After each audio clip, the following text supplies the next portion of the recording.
Hello friends, good afternoon. कैसे हो? I hope कि आप लोग अच्छे ही होंगे। सो फ्रेंड्स, आज है 7 अप्रैल 2022 और आप सभी लोगों को पता है कि यूपी बीएड एंट्रेंस एग्जाम 2022 का ऑनलाइन फॉर्म 18 अप्रैल से स्टार्ट हो रहा है। इसका ऑफलाइन एग्जाम जो है 1 जुलाई से 7 जुलाई के बीच में 100% हो जाएगा। तो आपके पास तैयारी करने का जो अभी समय है, 3 महीने का समय है। इन 3 महीनों में आपको इतनी अच्छे से तैयारी करना है ताकि आपको फ्री सीट मिल सके। 10,000 सीट में एक सीट आपकी पक्की हो सके। तो हमारे चैनल पे यूपी बीएड एंट्रेंस एग्जाम 2022 के लिए फ्री में क्लासेस चलती हैं। स्टार्टिंग से क्लास अगर आप लोग नहीं देखें तो प्लीज़ जाके देखिए। प्ले लिस्ट में आपको हर सब्जेक्ट की जो है क्लासेस मिल जाएंगी, टॉपिक वाइज की क्लासेस। तो आज जीके में पढ़ाने वाला हूं। जीके में आप सभी को पता है कि अभी मैं हिस्ट्री पढ़ा रहा हूं। प्राचीन आपका हो गया, मध्यकालीन चल रहा है। मध्यकालीन में अभी आपको मैं सल्तनत काल के जो है दिल्ली सल्तनत को मैं पढ़ा रहा हूं। तो एक क्लास इसकी हो गई है दिल्ली सल्तनत की। उस क्लास को नहीं देखें तो प्लीज़ जाके देखिए। और ये आज की क्लास वेरी इंपॉर्टेंट क्लास है। अगर इस टॉपिक से क्वेश्चंस आता है तो इससे बाहर क्वेश्चंस नहीं आएगा, ये मेरी गारंटी है। कैसे? जैसे आप लोग इस क्लास को देख लिए हैं तो नोट्स आप लोग ज़रूर बनाइएगा। नोट्स अगर आप लोग बनाते हैं, रिवीजन करते हैं, तो अगर दिल्ली सल्तनत से क्वेश्चंस पूछा जाता है तो आपसे कभी गलत नहीं होगा। क्लासेस का टाइमिंग आप लोग यहाँ पे देख लीजिए। अगर आपको बीएड प्रवेश परीक्षा का पूरा मटेरियल एक साथ चाहिए, कम पैसों में चाहिए, तो ये आप लोग हमारा क्रैश कोर्स ले सकते हैं। इस क्रैश कोर्स में आपको Hindi, GK, reasoning subject ability के 5,000 से ज़्यादा इसमें आपको टॉपिक वाइज ऑब्जेक्टिव क्वेश्चन देखने को मिलेंगे। सभी वर्गों के लिए क्रैश कोर्स है। इसमें आपको 10 ईयर के प्रीवियस ईयर पेपर्स भी आपको देखने को मिलेंगे। सभी विषयों के इंपॉर्टेंट क्वेश्चंस होंगे। 500 पेज की पीडीएफ है, शॉर्ट नोट्स है, बहुत ही हेल्पफुल करेगा आपकी तैयारी में। सरकारी सीट लेना है तो इस क्रैश कोर्स को तुरंत ज्वाइन करें। 149 रुपये में आपको पूरा मटेरियल देखने को मिलेगा। हिंदी लैंग्वेज में क्वेश्चंस होंगे। वीडियो को डिस्क्रिप्शन बॉक्स में लिंक दे दी हूँ, आप लोग परचेज कर सकते हैं। कोई प्रॉब्लम्स आ रही है तो आप लोग इस व्हाट्सएप नंबर पर हमें मैसेज कर सकते हैं। दिल्ली सल्तनत आप लोग डाल लीजिएगा, ठीक है। चलिए, पहला क्वेश्चन है, अल बेरूनी जो है किसके शासनकाल में इतिहासकार था? सभी लोग जवाब देने का प्रयास करेंगे। अल बेरूनी किसके शासनकाल में इतिहासकाल था? 42 का जवाब देने का प्रयास करेंगे। 30 क्वेश्चंस इस क्लास में मैं सॉल्व कराऊंगा, 30 क्वेश्चंस। और लास्ट में बहुत इंपॉर्टेंट क्वेश्चंस हैं लास्ट में, तो पूरी क्लास को ज़रूर देखिएगा। अल बेरूनी जो है किसके शासनकाल में इतिहासकार था? सभी लोग 42 का जवाब देने का प्रयास करेंगे। तो यह जो है महमूद गजनवी के शासनकाल में इतिहासकार था अल बेरूनी। ऑप्शन इसका जो है ए वाला बिल्कुल करेक्ट हो जाएगा। जितने भी लोग क्लास को देख रहे हैं फटाफट वीडियो को लाइक करेंगे और शेयर करेंगे ताकि और सारे लोग हमारे साथ जुड़ सकें। सभी को वेरी वेरी गुड आफ्टरनून। निम्नलिखित में से कौन सा शासक या दास गुलाम राजवंश से संबंधित है? इल्तुतमिश, हुमायूं, अकबर, शाहजहां। सभी लोग जवाब देने का प्रयास करेंगे। निम्नलिखित में से कौन सा शासक गुलाम राजवंश से संबंधित है? 44 का जवाब देने का प्रयास करेंगे तो वो है इल्तुतमिश। ऑप्शन इसका जो है ए वाला बिल्कुल करेक्ट हो जाएगा। फ्रेंड्स, मैं आपको बता दूं, मैं क्लासेस में वही क्वेश्चंस करवाता हूं जो क्वेश्चंस इंपॉर्टेंट होते हैं, जिनकी पूछे जाने की संभावना होती है। प्रीवियस क्वेश्चंस में सॉल्व करवाता हूं। ओके, तो इन क्लासेस को जरूर देखा करें। हर एक प्रश्न, आज की इस क्लास से हर एक प्रश्न को नोट करना है। 30 के 30 आपको नोट करना है, वन लाइनर फॉर्मेट के रूप में, ठीक है। चलिए, सबसे पहले क्वेश्चन को नोट कर लिया करें, उसका फिर आंसर उसके सामने लिख लिया करें। अगला प्रश्न है, दक्षिण अफ्रीकी यात्री इब्न बतूता किसके शासनकाल में भारत आया था? वेरी इंपॉर्टेंट क्वेश्चन है। 45 का जवाब देने का प्रयास करेंगे तो ये जो है मोहम्मद बिन तुगलक के शासनकाल में भारत आया था इब्न बतूता। ऑप्शन इसका जो है सी वाला बिल्कुल करेक्ट हो जाएगा। जैसे फाहान और वेनसोंग के बारे में मैंने आपको बताया था, ठीक है। दोनों चीनी यात्री थे। आप लोग बताइए, वेनसोंग और फाहान किसके शासनकाल में भारत आए थे? चलिए, महमूद गजनवी ने भारत पर कितनी बार आक्रमण किए थे? स्टार्टिंग से आप लोग एकेडमिक से पढ़ते चले आ रहे होंगे तो महमूद गजनवी ने जो है भारत पर आक्रमण जो किए थे, ये कितने बार आक्रमण किए थे? यह किए थे जो है 17 बार। ऑप्शन इसका जो है सी वाला बिल्कुल करेक्ट हो जाएगा। किसने अपने आप को खलीफा घोषित किया था? वेरी इंपॉर्टेंट क्वेश्चन है, स्टार लगा के नोट करिएगा। सभी लोग जवाब देने का प्रयास करेंगे। तो किसने अपने आप को खलीफा घोषित किया था? तो ध्यान रखिएगा, मुबारक शाह खिलजी ने अपने आप को खलीफा घोषित किया था। तो ऑप्शन इसका जो है डी वाला बिल्कुल करेक्ट हो जाएगा। चलिए, अगला प्रश्न, लोधी वंश का संस्थापक कौन था? ये क्वेश्चन आप लोगों से मैं पूछा था और ये क्वेश्चन मैं करवा भी चुका हूँ। तो लोधी वंश का जो संस्थापक है वो है बहलोल लोधी। ऑप्शन इसका जो है सी वाला बिल्कुल करेक्ट हो जाएगा। चलिए, अगला प्रश्न देखते हैं, भारतीय इतिहास में बाजार नियमों मूल्य नियंत्रण पद्धति की जो है शुरुआत किसने की थी? अगर आपको फ्री सीट लेना है गवर्नमेंट कॉलेज में, अगर आपको एडमिशन लेना है तो आप लोग हमारे चैनल से जुड़े रहें। जितनी भी क्लासेस होती हैं उन क्लासेस को आप लोग डेली देखा करें, प्रॉपर आप लोग नोट्स ज़रूर बनाएं। जब भी मेरी आप लोग क्लास देखा करें तो अपने पास पेन कॉपी ज़रूर रखा करें।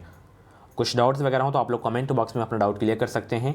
कोई भी प्रॉब्लम हो सभी का सॉल्यूशन मिलेगा। तो भारतीय इतिहास में बाजार नियमों मूल्य नियंत्रण पद्धति की शुरुआत किसने की थी? तो ध्यान रखिएगा, इसको जो है किए थे अलाउद्दीन खिलजी ने शुरुआत किए थे। ऑप्शन इसका जो है डी वाला बिल्कुल करेक्ट हो जाएगा। राज्य संबंधों में उलेमा के दखल का विरोध किस सुल्तान ने किया था? राज्य संबंधों में जो है उलेमा के दखल का विरोध किस सुल्तान ने किया था? तो अलाउद्दीन खिलजी ने जो है किए थे। ऑप्शन इसका जो है बी वाला बिल्कुल करेक्ट हो जाएगा। अगला प्रश्न देखिए, अल बेरूनी द्वारा रचित पुस्तक किताब उल हिंद या तारीख उल हिंद में किन विषयों की समीक्षा की गई है? वेरी इंपॉर्टेंट क्वेश्चन है। अल बेरूनी द्वारा रचित पुस्तक किताब उल हिंद या तारीख उल हिंद में किन विषयों की जो है समीक्षा की गई है? 51 का जवाब देने का प्रयास करेंगे। वेरी इंपॉर्टेंट क्वेश्चन है आपके एग्जाम के लिए। सभी लोग क्लास को शेयर कर देंगे, वीडियो को लाइक कर देंगे।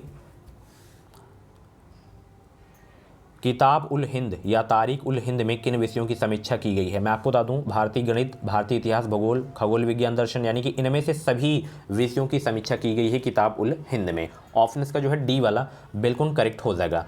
अल बेरूनी का पूरा नाम क्या था? सभी लोग जवाब देने का प्रयास करेंगे। वेरी इंपॉर्टेंट क्वेश्चन है आपके एग्जाम के लिए। अल बेरूनी का जो है पूरा नाम क्या था? तो अल बेरूनी का पूरा नाम था अबू रहान मोहम्मद। ऑप्शन इसका जो है ए वाला बिल्कुल करेक्ट हो जाएगा। ठीक है, चलिए अगला प्रश्न देखते हैं। अगला प्रश्न ये आ गया है कि दिल्ली सल्तनत का वह प्रथम सुल्तान कौन था जिसने स्थायी सेना रखी? वेरी वेरी इंपॉर्टेंट क्वेश्चन है। एक बार फिर से मैं कह रहा हूं, ये क्लास ही बहुत ही इंपॉर्टेंट है। 30 प्रश्न कुछ ज़्यादा नहीं है, तो 30 के 30 प्रश्न आपको नोट करने हैं। तो दिल्ली सल्तनत का वह प्रथम सुल्तान कौन था जिसने स्थायी सेना रखी थी? तो वह था अलाउद्दीन खिलजी, जिसने स्थायी सेना रखी थी। ऑप्शन इसका जो है सी वाला बिल्कुल करेक्ट हो जाएगा। एक एक प्रश्न आपको नोट करना है। गुलाम वंश के आरंभिक शासकों का निम्न में से कौन सा सही अनुक्रम है? यहाँ पे कुतुबुद्दीन ऐबक हो गया, इल्तुतमिश हो गया, रजीद सुल्तान हो गया, आराम शाह हो गया। सभी लोग 65 का जवाब देने का प्रयास करेंगे। सही अनुक्रम कौन सा है? 65 का जवाब देने का प्रयास करेंगे सभी लोग। वेरी इंपॉर्टेंट क्वेश्चन है आपके एग्जाम के लिए। सभी लोग जवाब देने का प्रयास करेंगे। तो सबसे पहले गुलाम वंश में कुतुबुद्दीन ऐबक, जो कि ये संस्थापक ही था। उसके बाद आराम शाह के बाद इल्तुतमिश आया, इल्तुतमिश के बाद उसकी बेटी रजिया सुल्तान। तो बी वाला बिल्कुल करेक्ट हो जाएगा। ठीक है। अलाई दरवाज़ा निम्न में से किसका मुख्य द्वार था? वेरी इंपॉर्टेंट क्वेश्चन है 66 का।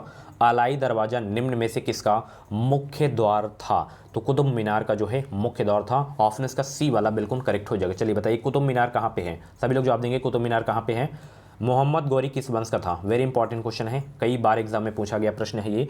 मोहम्मद गौरी किस वंश का था? 72 का जवाब देने का प्रयास करेंगे।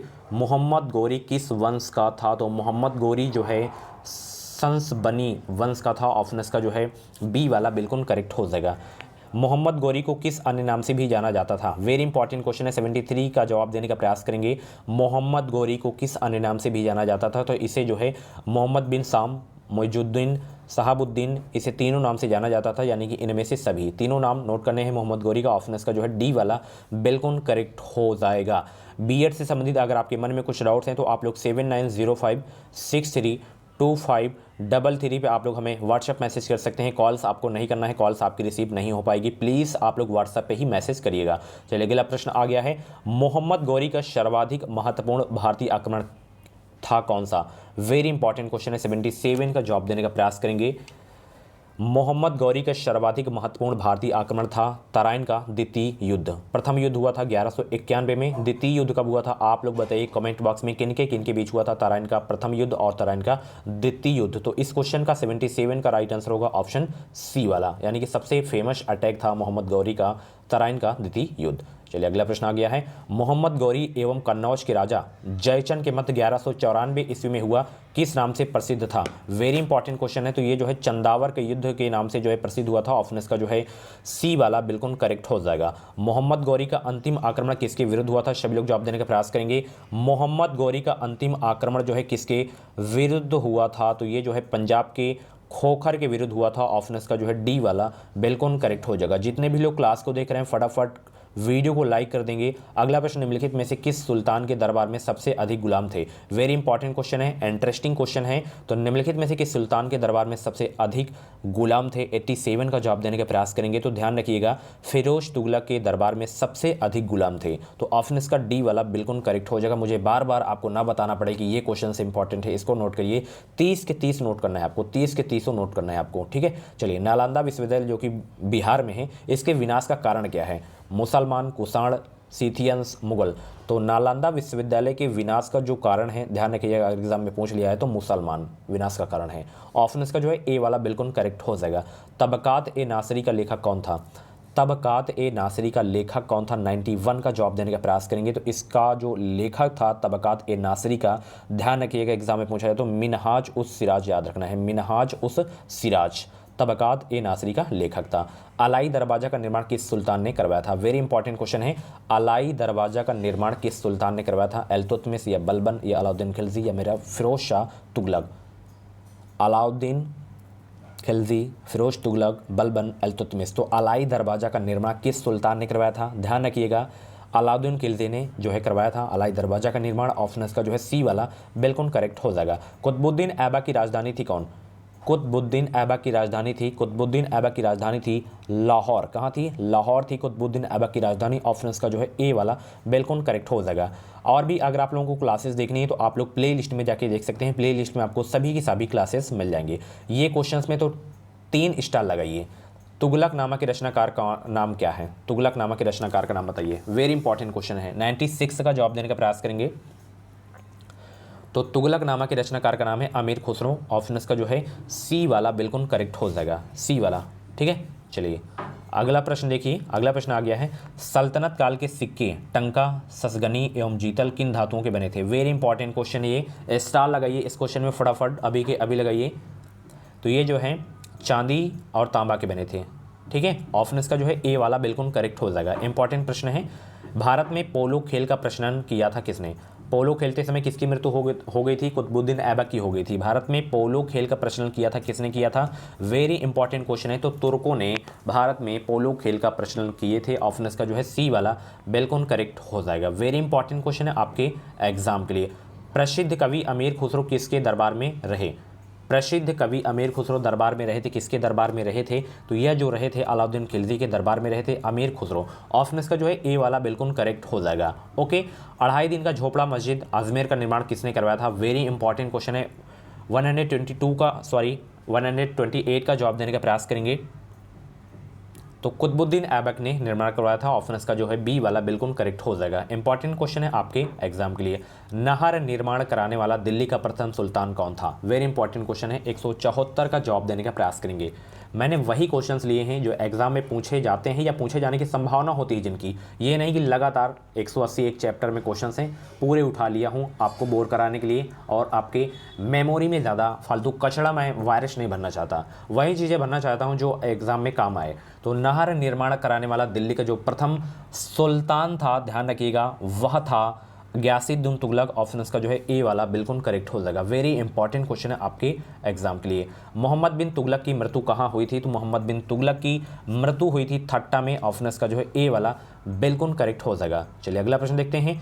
दिल्ली के किस सुल्तान ने ब्राह्मणों पर जजिया लगाया था? दिल्ली के किस सुल्तान ने ब्राह्मणों पर जजिया लगाया था? 191 का यानी कि जवाब देने का प्रयास करेंगे। तो दिल्ली के किस सुल्तान ने ब्राह्मणों पर जजिया कर लगाया था? बहुत एग्जाम में पूछा जाता है ये प्रश्न, ध्यान रखिएगा। फिरोज तुगलक ने ब्राह्मणों पर जजिया कर लगाया था। ऑप्शन इसका बी वाला बिल्कुल करेक्ट हो जाएगा। ओके सो फ्रेंड्स, ये थे आज की हिस्ट्री की यानी कि सल्तनत काल की दिल्ली सल्तनत की जो है क्लास थी। बहुत ही इंपॉर्टेंट क्लास है, फिर से मैं आपको बता दे रहा हूँ। इस क्लास को पूरी देखिए आप लोग, ठीक है, और नोट्स इसकी ज़रूर बताइएगा, ठीक है। इसका मैं टेस्ट लूँगा, स्पेशल टेस्ट लूँगा। तो मिलते हैं किसी नए टॉपिक पे। इस वीडियो को लाइक शेयर करना बिल्कुल भी मत भूलिएगा। चैनल से आप लोग जुड़े रहें, इस चैनल के माध्यम से आपको निश्चित ही मदद मिलेगी। बीएड की पल पल की अपडेट आपको मिलती रहेगी, ऑथेंटिक न्यूज़ आपको मिलेगी हमारे चैनल से। Thank you so much.